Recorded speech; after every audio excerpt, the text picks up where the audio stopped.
Noise department. You know, with wine, you pay $50-$60 to maybe taste cassis and oak notes and vanilla and dark currant. And this says chocolate, coffee, vanilla on it, and it tastes like chocolate, coffee, and vanilla. And I paid $13 instead of $50, and my brain's like, beer is where it's at. And it was just like, I think I stopped drinking wine within 3 months of that and made the full switch. This is Thirst Trap, a beverage industry podcast, and I'm your host, Tracy Bradley. Today in studio, I have Mike Kamer, and he is with Project Real Nevada. And then today we're also going to be discussing his passion project, Bourgeois Crass. I'm going to let him elaborate on what all of these things mean because he can definitely better explain it than I can. Hi, Tracy. Thanks for having me. Thanks for coming. Yeah, we're glad to have you here. Glad to be here. So tell me first about Project Real. Sure. So Project Real is a nonprofit. We operate exclusively here in Nevada, but we do work statewide, and we work with young people from kinder through college and beyond, empowering them with mentorship-based education. A lot of that is rooted in the law. We do courthouse field trips, mock trials, but it's really more about just preparing them to live the independent lives that they want to live when they become adults. So we've been doing that in Nevada since 2004, and I've been with the organization since 2016. That's wonderful. Thanks. I think that we can definitely use more organizations like that. Thanks. Yeah. I definitely could have used an organization like that. There's a reason I've stayed with the organization as well. Like, I'm very mission aligned. That's great. Yeah. It's awesome. I love it. And then, so how does Bourgeois Crass tie into all of this? Sure. So Bourgeois Crass is more my pathway into my current path in the craft beer community of Southern Nevada. A lot of people that are fans of mixed fermentation sours will reach out and request beer. And since I can't sell it, I just give it away for free. But I've been brewing since about 2013, and I've been sour brewing nearly just as long. And for most of that, it's been intentional. But building up what I hope to one day be brewing a true business where I can sell it, I've made a lot of connections in the community. I've seen the power of community, and I've become embedded in it, going all the way back to first, whether it was my friends teaching me how to brew, to, coming to town and really developing a social circle when Rose from Silver Stand was running Atomic and had the second Saturday bottle shares. Yeah. So that was really when I had just been in town. I think she had been doing it for maybe a month. And I really found my way into the community, and the community found its way to me through there. That's great. Yeah, no, I love Rose. Yeah. Rose and I go way back, and I actually was I used to be one of her featured pourers at Sour Saturday when she used to have the out on the patio with all of us with our jockey boxes, and we'd have like a special sour that we would pour, and it was like kind of like her own sour beer festival of sorts. I'm very familiar with it. She gets regular texts from me asking her to bring it back, whether or not it's at Atomic. I would, if she would still have me, I would still pour for her. Yeah. And now that I'm not tied to any brand specifically, I could just step in and pour for whatever brewery needed me. Isn't that a joy? Yeah, that's a joy, because I don't have to say, oh, well, I can only pour these. Well, speaking on community and pouring, I'll be assisting the Nevada Craft Brewers Association this coming Saturday for the Festivus Beer Festival. So I volunteered to help out with that. And where is that? That is in Summerlin, downtown Summerlin. And I know dogs are welcome, and it's outdoors at the same location as last year, but don't ask me for a specific name. I just know where I'm driving. Okay. And it's just so everybody's going to have their winter offerings, or? It's a nice mix. I know Shoe Spoon, if they come back, they tend to bring their Saison, which to me, I feel like Saison's a spring beer, but I won't complain if I can drink it. That's a fantastic creation that they've got. Brady and the team at Astronomy usually keep it winter focused. I don't know what Nate and Griff might bring from Mojave, but I think last year it was punk lemonade and then something a little more cold seasony. So, everyone's going to have something great there. I love Mojave. Yeah. Well, I love astronomy too. I don't discriminate here, Right, right. but I mean, so my daughter Taryn she discovered Mojave. Oh, yeah? Yeah. And she's like, Mom, there's people making cider here. Yeah. And I'm like, what? Wait, what? And that was before I was working for a brand that was distributed through Nevada Beverage, Right. who also distributes Mojave. Okay. So then I ended up it was like all just sort of intertwines together. Yeah. But yeah, no, I've never met them at Mojave, but I would really like to. Great people, absolute sweethearts. Speaking of ciders, we just wrapped up at Project Real our Hope and Hospitality campaign. So it's our third year of it. Each October, we ask breweries and restaurants to pick one item, and then every time it sells, pledge $1 to not just our organization, but specifically the work we do preventing relationship violence by going into high schools. We do a bunch of great stuff I can get into later, but basically then they get a teen law guide that we print and we give it to them for free. So to fund that work specifically, during Domestic Violence Awareness Month, we try and treat it more as Domestic Violence Prevention Month. And these businesses come together. So Nate and Griff picked their new version of My Boy Blue, which was another blueberry cider this year. And every time it sold during October, they pledged $1 to Project Real. I love that. Yeah. So Yeah, yeah. Nate and Griff, Yeah. if you're listening, please contact me. I can work on it. Okay. Yeah. Fair enough. What made you decide to help young adults and kids? It goes back to I was working in Paso Robles thanks to Adam Karmers asking if I wanted to be a nightclub promoting philosophizer when I was in college at UNLV and doing promo for Ice Meta Club. He'd convinced me, you're good at wine, go do that. I'm driving home from Justin Vineyards, where I was at the time, and I'm listening to This American Life.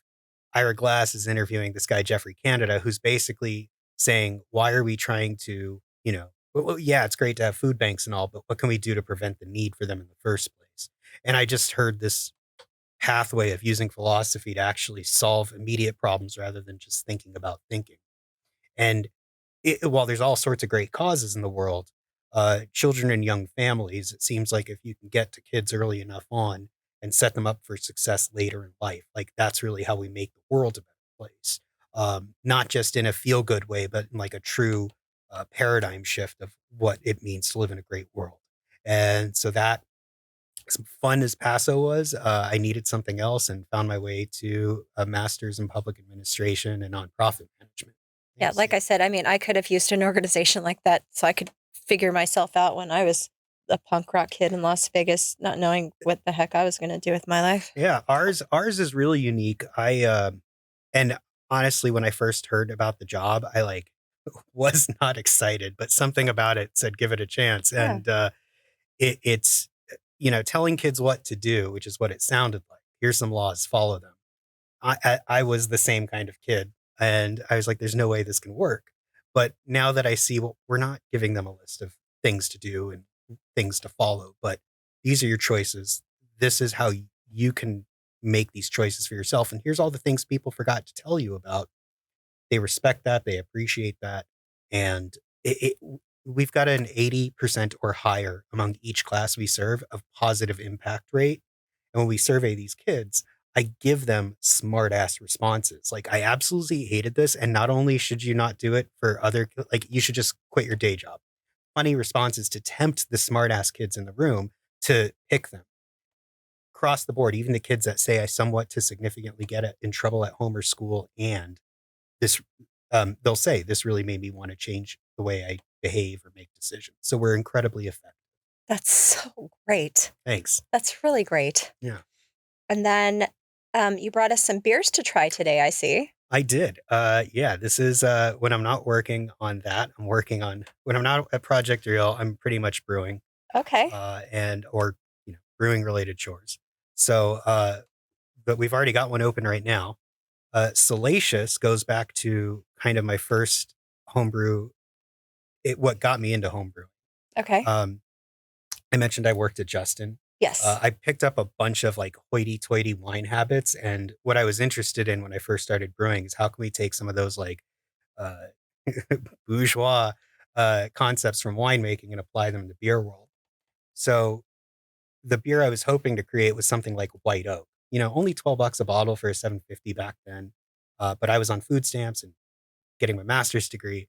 I couldn't afford to drink it all the time. My friends were like, let's try and come up with something. So we found a basic blonde, bumped up the ABV to make it an imperial. And I was like, all right, we could oak age it, but that sounds let's throw the chips in at fermentation. We'll do like a barrel fermented blonde. And they're like, Mike, you're crazy. Mike, you're crazy. And I hear this a lot when I have a fruity pebble sours. I'm mixed fermentation sour that I make. And everyone's like, Mike, you're crazy. But so I'm used to hearing Mike, you're crazy a lot. So we throw the chips in and they taste it. And I'll send them the episode. They can call me out if it's bullshit, but it's not. And they're like, holy shit, this is fantastic. And no one was expecting it because it's Mike, you're crazy.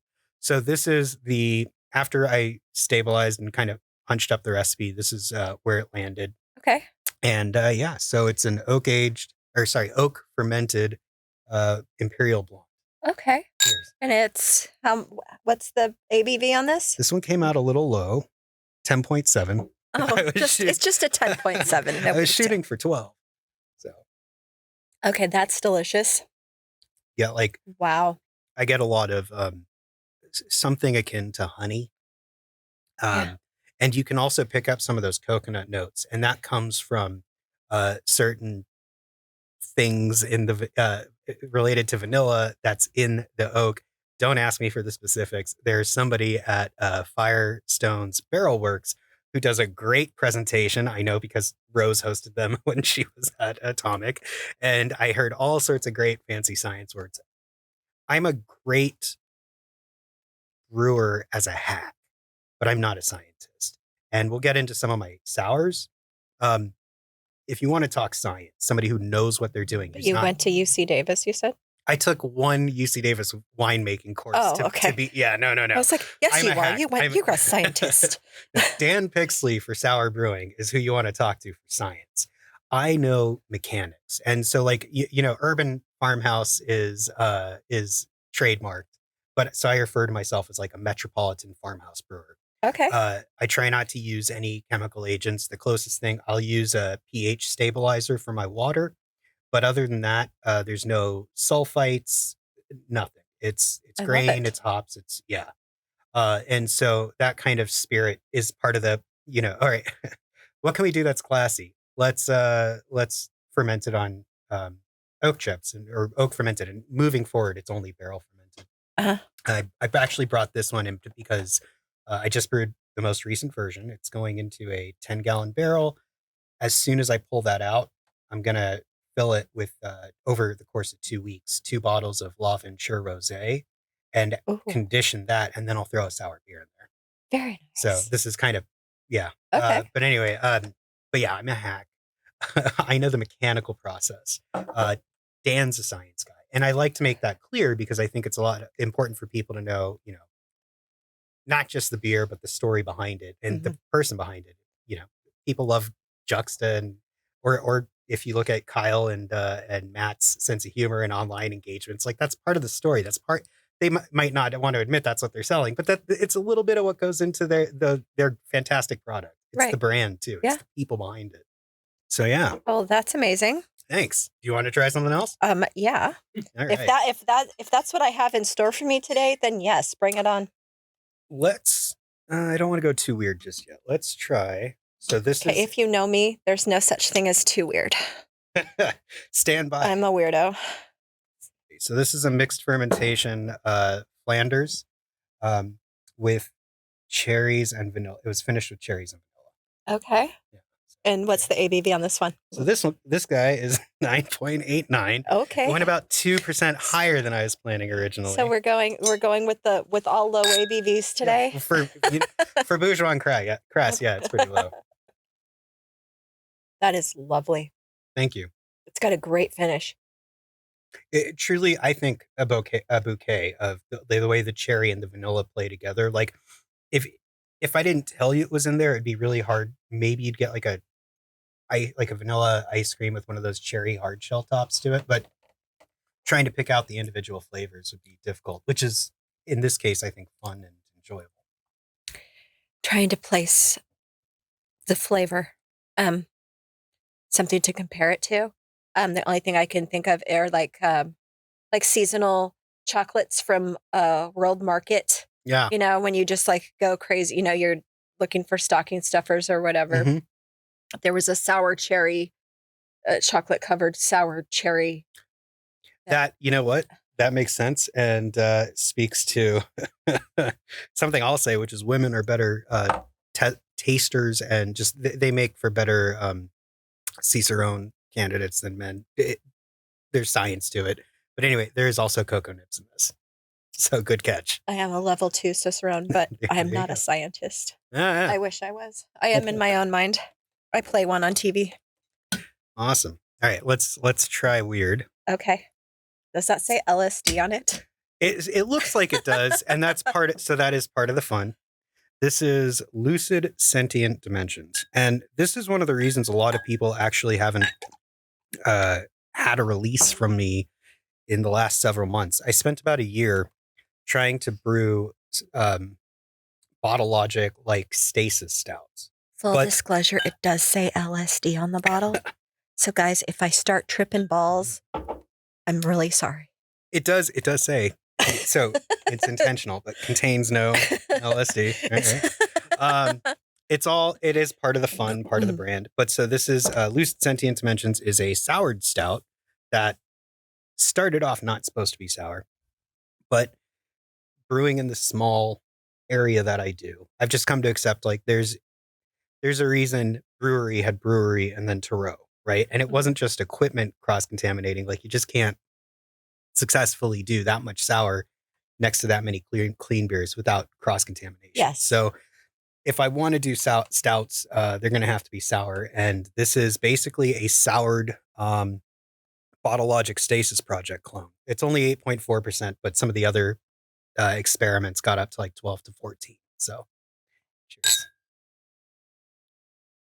Wow. I get lemon juice and Tootsie Roll, and that sounds disgusting, but I don't want to drink a full 12 ounce of this on my own, but if I could split it with 4 people and we have it as like an aperitif, I'd be really happy. Now you get the lemon right up front when you first swallow it, but the chocolate definitely comes through. And when we do describe it as a lemon Tootsie Roll, it's not gross. It's actually really, really well done and very tasty. Thank you. You're welcome. And that's low ABV for a stout. Yeah. And for a Bourgeois Crass beer. All of these, other than the Salacious so far, I guess the other 2 we've opened, have been mixed fermentation. Okay. And I like to get in on that. And I think we're getting better at educating people on the difference. But a lot of the sours you'll have in town, rightfully so, are because, again, infection issues and just all sorts of concerns and the length of time for turnover. They're fast sours. Either they've been done in a kettle and then anything that was sour gets boiled out. So when it hits a certain acidity level and then it stops, or they'll use specific yeast that are designed to kind of die out at a certain pH. And those are more recent creations that have really only been commercially available, I want to say, since like 2019, 2020. So a lot of those, the sours you see in town have those specific strains. Okay. This takes anywhere from 6 months to 18 months to become sour, to develop its character. And you can taste the difference, including, you'd have to ask somebody who's a qualified taster, Cicerone, but I think it adds to the body as well. Even when they're incredibly acidic, there seems to be more heft to the mouth experience that you're having, to the palate experience. So for our listeners that don't know much about sour beers take time, right? Yeah. You can't just say, I think I'll make a sour today and it goes on tap tomorrow. It doesn't work that way, guys. Would you like to elaborate? Well, so, okay, here's a good example. Matt Brady Astronomy. They have attack ships on fire. They use one of the 2 strains that can sour in 2 weeks without you having to worry about infecting the rest of the brewery. I forget which one in particular they use, but so it is possible, but it's not going to taste like But not tomorrow. Not tomorrow. But I mean, even a Kvike beer is going to take 2 weeks, right? So, but you can get in about the same turnaround time one of these fast sours. Speaking of Mojave, they did a Mario versus Luigi test using those 2 very fast different yeast strains that sour. But if you want something like Cascade, like DeGard, or I'm trying to think who's that another one. Oh, Rare Barrel.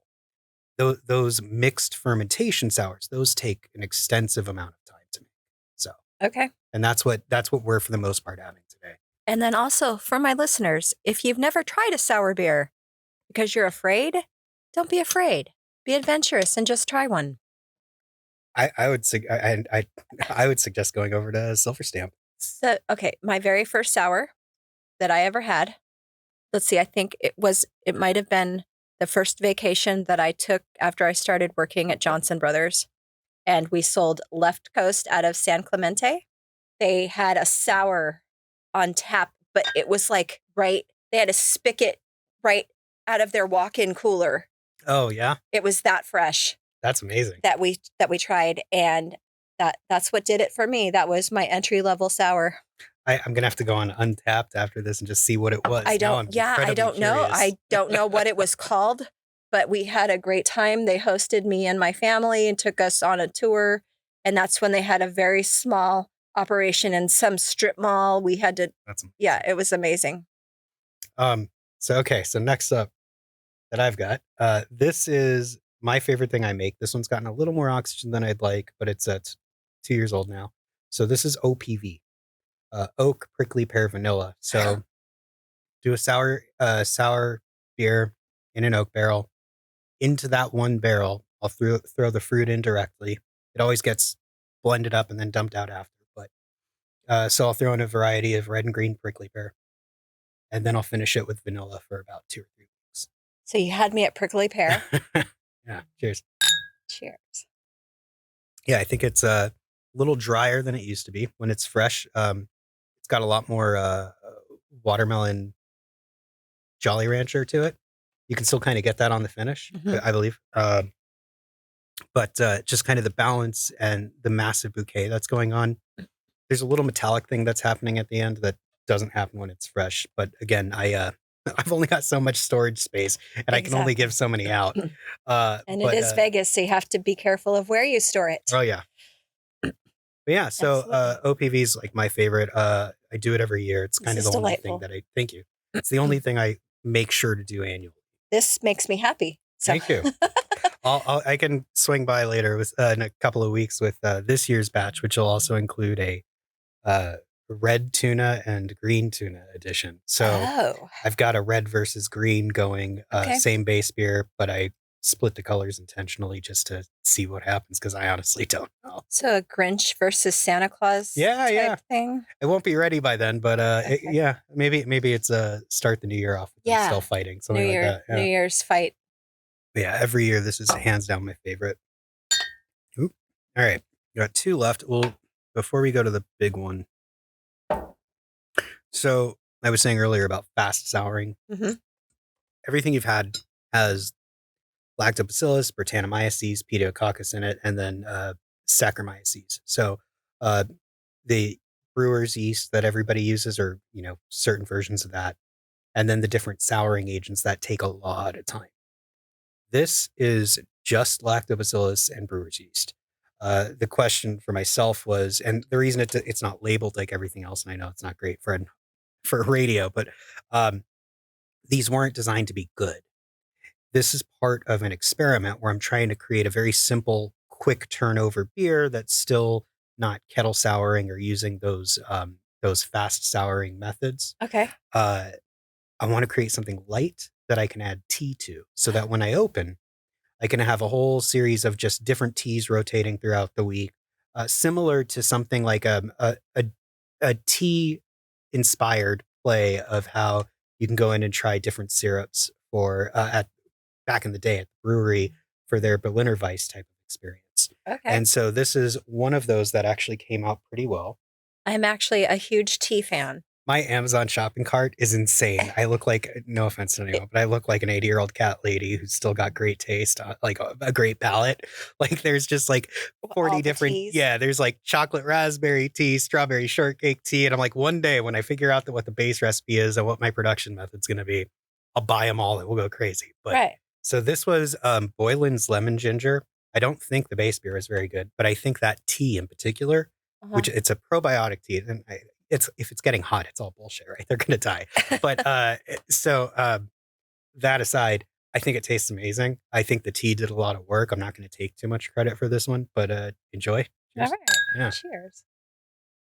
It's so smooth. Isn't that great though? It's so great. I really think the tea is covering up a bad beer. And I'm very happy to kind of like own my mistakes. If you follow the Bourgeois and Crass stuff online, again, because we've got a great community, there are people who will consistently make references to that. At least the beer, whatever beer they haven't enjoyed that I've released recently doesn't contain cream cheese. That goes back to this. It was one of the last Sour Saturdays that Rose ran. Something Oak, I forget, but they have the Dream with the J beers that they do with Beer Zombies still, Burley Oak. And they used to do some that had cream cheese in it, but they cold store everything. And I bottle condition at room temperature, Right. and it was the worst thing I'd ever done. Because again, Mike, it's crazy. It's a pretty consistent theme. Yeah, so I'll own when something's bad, and I think it's great. But this just, the tea did a fantastic job That of is covering everything up. very lemon limey, little hints of ginger notes, not super sour. It's very smooth. And so even with this designed to be not great beer, I try and have fun with it. Bourgeois and Crass is the vision for it is, a small room the size of a large apartment, maybe 10 chairs in there. You either buy it by the bottle or you have one of the tea beers. We mostly do stuff by appointment, and there's only about 50 to 100 bottles of everything we make available. Okay. And so that kind of like, it's not meant to create a false scarcity. It is meant to be something where you feel like you're taking part in a story, and like you've got a role in this brewery. You've got one of 100 bottles. And it's not that we want people chasing whales, right? It's that it's part of this special moment. And a lot of that, Chris Jacobs and the Beer Zombies team inspired watching how fast 450 and RAR cans would fly out the door when they came to town. And, now they've stabilized. They've got a steady supply. Everything's great. But there is something to where you can lean into a little bit of rarity, a little bit of storytelling, and a lot of community. And I think being in the nonprofit sector is only going to make me a great brewery owner one day. I'm incredibly grateful for that experience and how that the two honestly feed in with each other. My hope, not to guilt trip anyone, is that one day, one of these brewers will be like, Mike, everyone's asking me what's happening with Bourgeois and Crass. What do you need? We'll do a beer with you. Well, I think that should happen. All the proceeds will go to Project Real. Done. Let's do it. So I'd like to do that. How do we make this happen, guys? So here's the problem is it goes back to what I was saying with the stouts, right? Everyone's worried about infection, rightfully so. But I think if we do small batch stuff, just like I'm saying, there's only 100 bottles. We're charging $20 a bottle. After you pay the taxes and, $2 for each bottle to the brewery, everything else goes to Project Real. Maybe we can make that happen. But even then, infection controls are like a big deal. So mind if I crack this last one for you? No, let me just. Yeah. Let me just knock this one back real quick. That was the lowest one, by the way, at 5.5. So, okay, this last one, I was so excited when I found, you can get it dirt cheap if you drive out to California, but I've been busy running Project Real. I got 9 pounds of passion fruit for about $70 on Etsy last December. You can get passion fruit on Etsy? Oh, yeah. Really? Uh-huh. Right now, you can still get a box of 6 pounds for $80. Oh, A little too rich for me you can this get year. everything on Etsy. I have a real self-serving Christmas plan for my stepmother, which is to buy her a 3 foot tall yuzu tree, so that I have yuzu for brewing next year in 2 or 3 years. But yeah, no, You it's know what? available on Etsy. I think that you should do that. Yeah. Brian Howard would be like, "Hey, can I get a couple?" Right? Mm-hmm. So anyway, this one, this was 9 pounds. It came out to like 6 pounds by the time everything was shelled of just passion fruit um, in a sour beer. This aged for about 9 months on my sour base. Is this your Fruity Pebbles? No, this is just passion fruit. I didn't bring the Fruity Pebbles because I've only got 2 bottles left, and I'm saving it for a potential Project Real fundraiser where people can like donate to a 10-day hosted bottle share. Again, I can't sell anything. Right.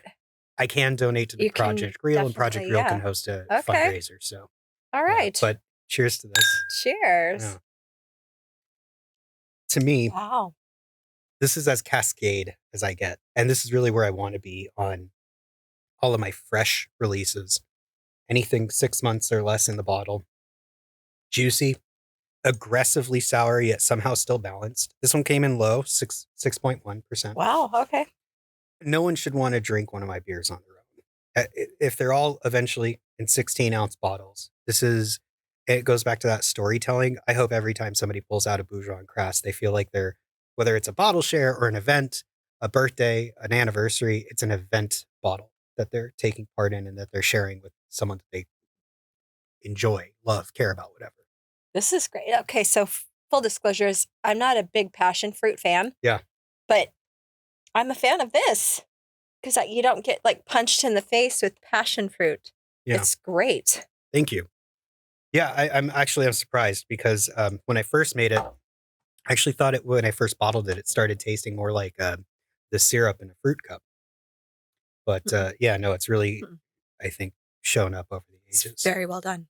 Thank you. You're welcome. Yeah, I love what I do. I love how the community's kind of gotten behind me. They get beers by signing up for the magic spreadsheet of epic awesomeness. So they'll send us a DM on Facebook or Instagram, and then every couple of months when I've got enough packaged up, they interact with my partners online, Monsieur Bourgeois and Mr. Crass. And after about 10 messages back and forth and a lot of text, because none of us are short-winded, right? They get a pickup date and they get a white bag with 3 bottles, and they're told, don't tip anything. We can't take anything in exchange for this. We have merch if you want. If you buy it, it doesn't affect what you get. You're already getting this bottle, this bottle, this bottle. You don't want the merch, fine, no big deal. And then they pick it up from somebody's patio, and it's like the most dodgy thing they've ever been through. Like they're just, okay, beer with my name on it. I'm going to take it and go. I'm not stealing your Amazon package. Right. And everyone who's been through the experience has said, like, the first time it's nerve-wracking, but also it's like pretty cool laughter. Again, part of the story. I mean, it sounds shady. Yeah. I'm not going to lie, but I'm highly entertained by it also. So yeah. It's great. And it's not shady, by the way. It just sounds shady. Okay. No, it's really built the community up around us. And it's incredibly flattering, and it's brought a lot of attention to Project Real also. And I think that that's been incredibly helpful too. And I'm just really grateful for that. Well, I'm grateful that you're here, and I'm grateful for the beers that you brought today because I needed this today. This is great. Thanks. And anything that you want to do in the future? I will invite you out all month long at 00 Pi. Friend of the pod, Michael Gaddy, has set up a Michael Gaddy, who's that? He's worked with the team at Lev Group to set up a fundraiser where a portion of sales from every Trumer that's sold during December will benefit Project Real. Okay. And Chef Gina from Harlow and La Strega is doing a one-night only pizza pop-up at 00 Pi. Okay. And tickets to that event, portions of those sales will also be benefiting Project Real. That's also this December. And do we know what the date is, or?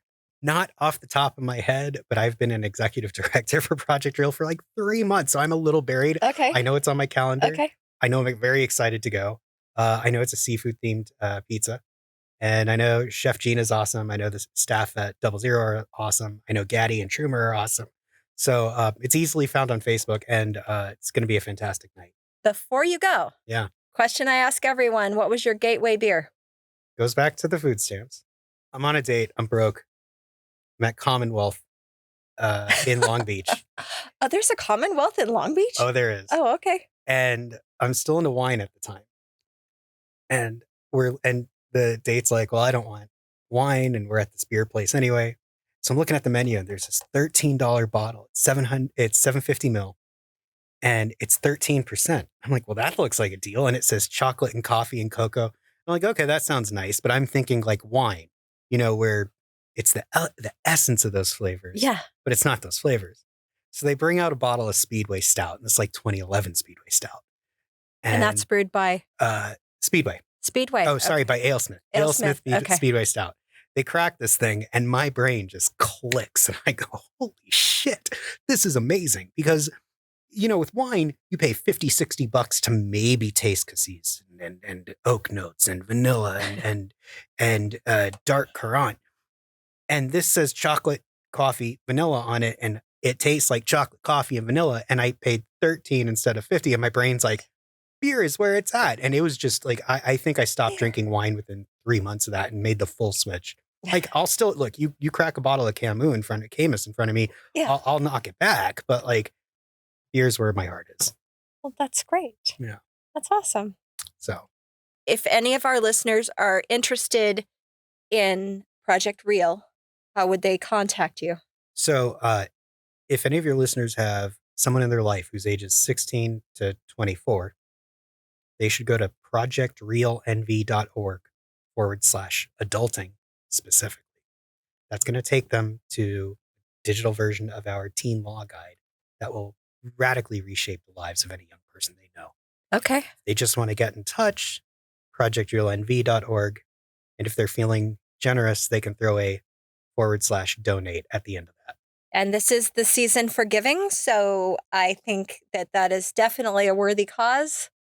Anyone that knows someone of that age could definitely use this as a resource. And I'm so happy that I now know about it. Thank you. I should mention, while we're trying to fund that project, the state bar has issued a $25,000 matching fund challenge. So once we raise $25,000 for the teen law guide, they're going to award another $25,000.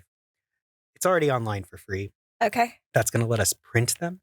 Okay. And hand physical copies to kids, which are a lot harder to lose than a website link. Right. So we're really excited for that. Everyone's donation goes twice as far this season, which is just fantastic, though. That's amazing.